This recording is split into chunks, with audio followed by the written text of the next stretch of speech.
Turi ku munsi wa mbere igenezo ya 16 kwezi kwa gatatu mwaka 2020 ndabaha ikaze mu camake y'amakuru tugira tubashikirize. Ubuzima bwa General Celestin Ndayisaba burabangamiwe, uyo yahoze ari mu gisirikare ca kera akaba yaramaze gukongatara aho ari mu ibohero rya Muramvya. Mushikiriza manza mukuru wa Republika akaba yaramwankiye ko yivuza mu bitaro vyo hanze nkuko abaganga bari babimusavye. Murabikurikira murano makuru. Abarundi bari barengeje imisi indwi baba mu gihugu c'u Rwanda mu gihe bari batashe baraje barungitswe Isongore aho bagiye kushigwa ahabonyene. Ni mu gihe abo bari kumwe bandi b'abanyamahanga basubijwe ku mupaka w'u Rwanda n'u Burundi. Abanyeshure nabo bari bahagaritswe kumwe nabo bakaba barungitswe mu mihana iwabo. Muri politike naho Jacques Bigirimana ngo yoba ari karakoreshwa kugira ibikorwa vy'urunanikira Burundi biburabuzwe. Murabikurikira murano makuru vyose ni mukanya.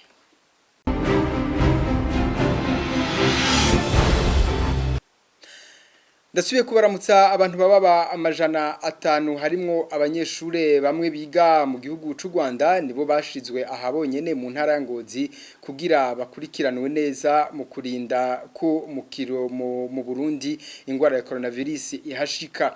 Inyuma y'umutaga kuri uyu wa mbere abanyamahanga bari muri abo bakaba basubijwe ku mupaka w'u Rwanda n'u Burundi.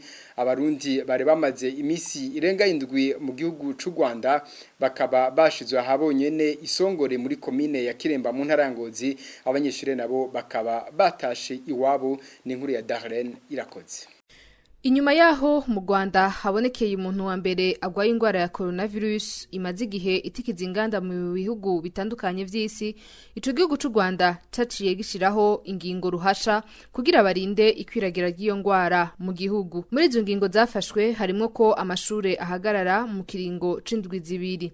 Ntivyatevye kuja mu ngiro. Abanyeshuri biga bataha cyo kimwe n'abiga barara mu buraro baciye batangura gutahukanwa kuva ku munsi w'Imana. Ibiriko birabandanya no kuri uyu munsi wa mbere. Muri abo bana batahukanywe harimo abana b'abarundi biga mu gihugu kibanyi c'u Rwanda. Baratashe basanga imipaka y'u Burundi n'u Rwanda irugaye. Cyo kimwe n'izindi ngenzi zari zivuye mu gihugu c'u Rwanda bamaze umunsi wose bankiwe kujabuka. Igitangaza abantu benshi nuko abari bakomotse mu bihugu vya Uganda na Kongo bobo barengana ukuri kwamye.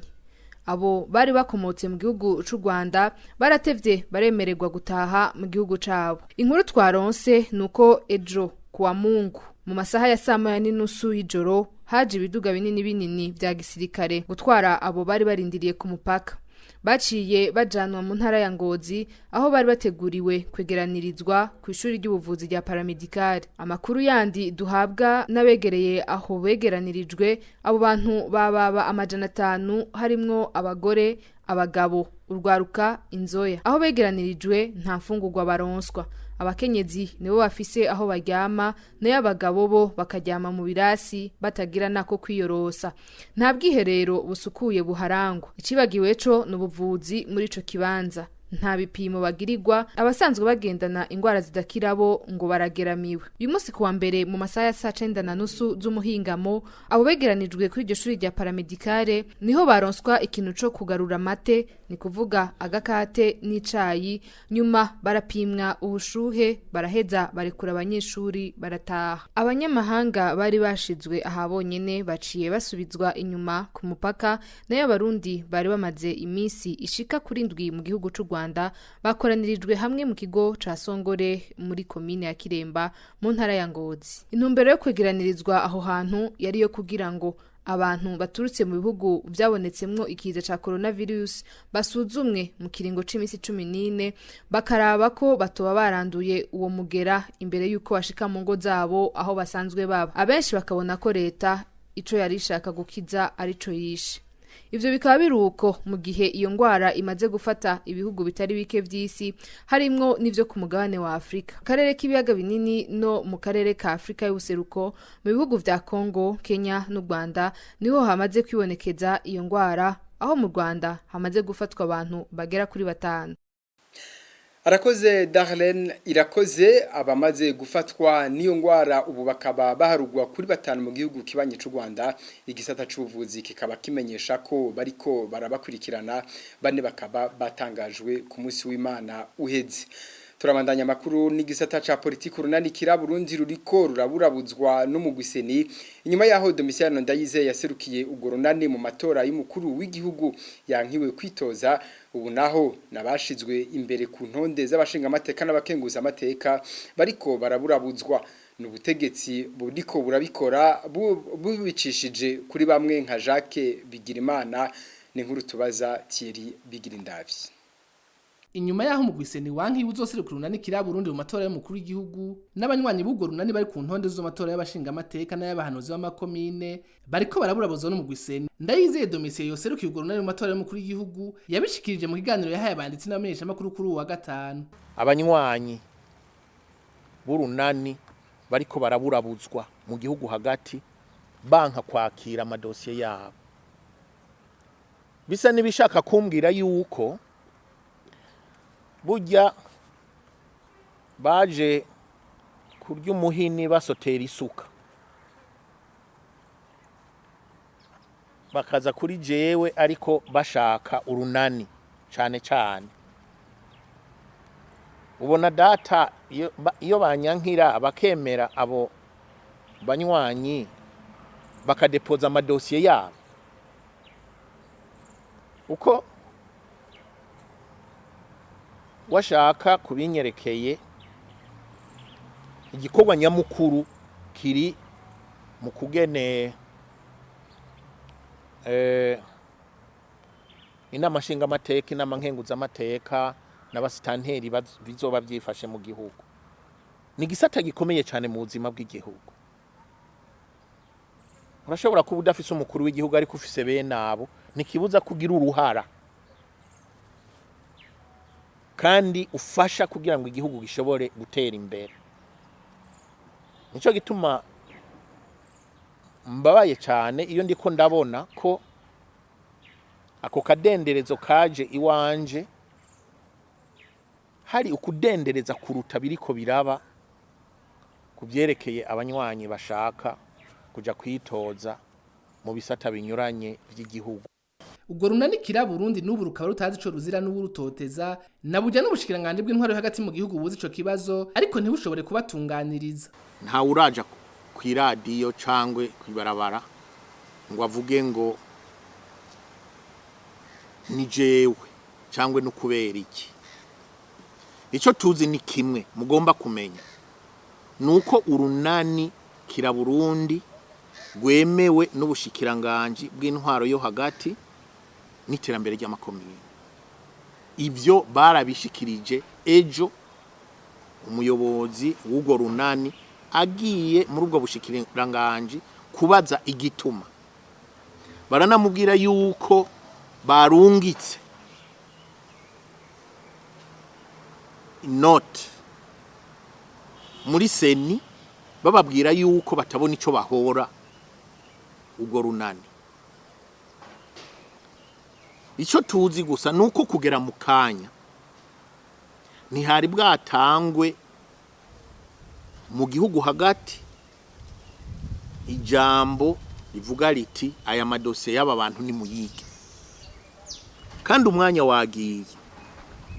Aha batari bake bakibaza igituma umugwiseni wari witwa ko wigenga wanka kwakira intonde z'umugambwe canke z'urunani gwemewe n'amategeko. Mu makuru ava mu begereye runanikira Burundi intara nka zose ziriteza utunyoni zikarondera ico zageze intonde z'ugo runani. Abarongoye ugo runani bakabona ko hari ukuboko k'ubutegetsi kwinyegeje inyuma. Uwo mwikeko wabo ukaba wariyongereye inyuma yaho Jacques Bigirimana arongoye umugambwe FNL asanzwe afatwa n'abatari bake nk'ikoresho c'ubutegetsi yashikirije mu ikoraniro ry'uwo mugambwe ryo mu mpera z'indwi heze ko umugambwe uri kurasambura umukenyero w'urunani ruri kumwe n'abazungu rurimo n'abakuwe ku butegetsi biciye mu matora n'intwari hari uno munsi. Bamwe bahora kuri bwa butegetsi bwa kera, bamwe badufyonyanga, bamwe batubuza iyo tuja n'iyo tuva, bamwe batwangaza, bamwe batwica badutoteza, bari bashigirije, bariko baca ku bintazi bigira politike bitazi kugira bagaruke ku butegetsi bwaha anye bazanye ingufu ari twe nyine tuzizaniye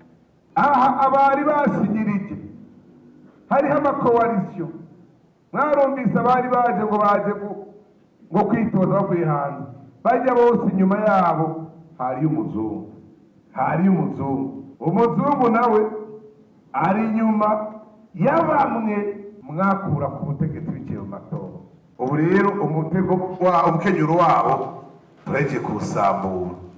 Iyo mvugo ya Jacques Bigirimana yaciye ifatwa nabo mu runani Burundi nk'ikimenyetso kitabesha kigaragaza ko ubutegetsi bwo mu Burundi bwifuza kubaburabuza na burya tarundi runani ruraje ngo ruheganwe muri aya matora yo mwaka wa 2020 atari Burundi. Na cane ko iyo mvugo ya Jacques Bigirimana yaje ihwanye n'ingendo yo mu gwisena urongowe na Petero Karaveri Kazihise.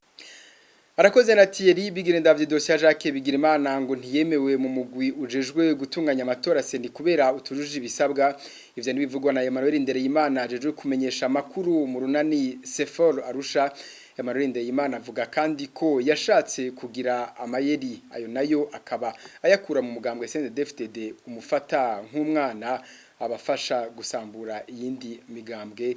Ndereyimana Emmanuel Seni bararavye amadosi ariko ukubona nka Jacques acasimbira ari ati bampoye yuko abantu abapare majana 2 nabatanze ariko bakampora yuko ntashoboye kwerekana ubwoko bwabo niki ni règle du jeu niko urukino rutegekanijwe utegerezwa kubikora nimba rero yarakwije abo majana 2 akabaterekanye ubwoko bwabo nkuko seni ibisaba bifise impamvu usanga Jacques ayo moko atayakwijega gukwiza abarundi majana 2 nibisigura ko wakwije ya moko seni igusaba ni bimwe ariko arafisa habikura urazi hari umugani bavuga mu kirundi ngo wibuhetse ukaba wigishije uri mu mugongo bijya ntahanda bikura muri CNDD-FDD urazi ko CNDD-FDD ariyo yatumye agira nico citwa FNL bakaka umugambwe gwasa bakawuha Jacques muri ya programme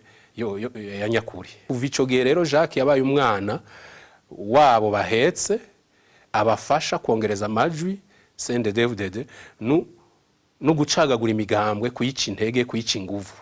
Jacques rero yakuriye mu makanda ya CNDD-FDD ivyo bagiye barakora byose by'amanyanga hajya nawe yaravyize nivyo ariko arakora uno munsi.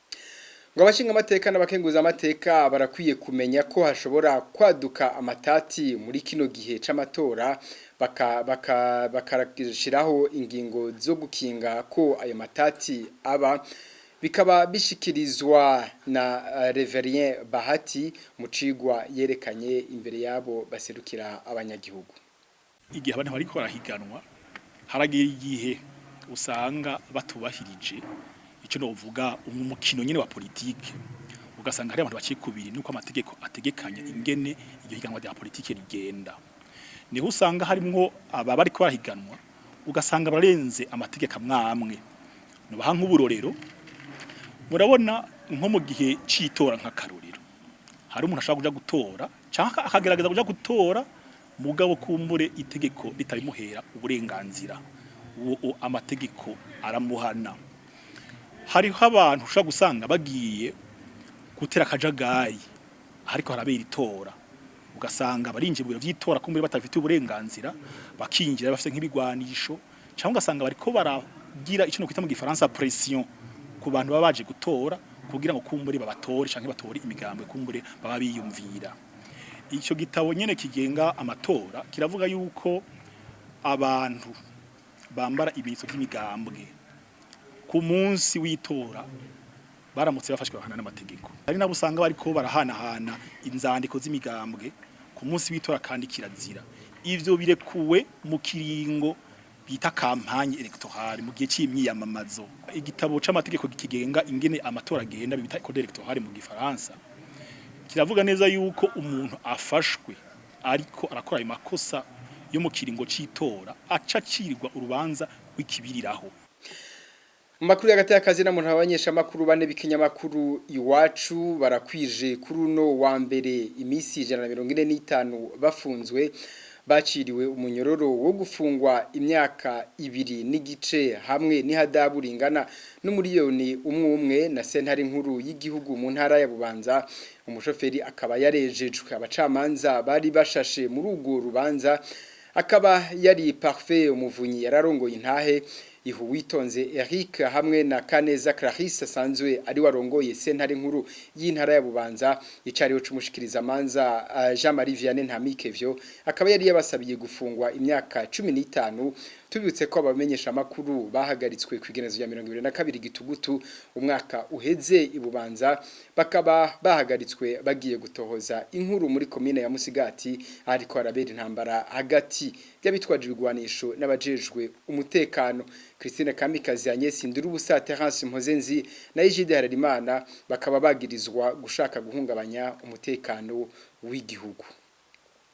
Amagara ya General Major Celestin Ndayisaba azwi ku izina rya Kibadashi w'imyaka 67 y'amavuko arabangamiwe ahafungiwe mu ibohero rikuru ry'Imuramvya. Yarakongataye ivyo bita paralizi mu rurimi rw'igifaransa. General Ndayisaba akaba ataronkejwe uburenganzira bwo kuja kwivuriza mu bitaro byoshobora kumwakira biri hanze y'iryo bohero.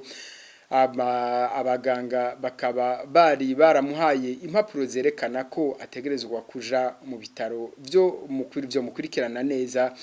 Umushikiriza manza mukuru wa Republika Silvestre Nyandwi akaba yaranse ko ajanwa mu bitaro byo hanze yibohero yankanuko avugwa.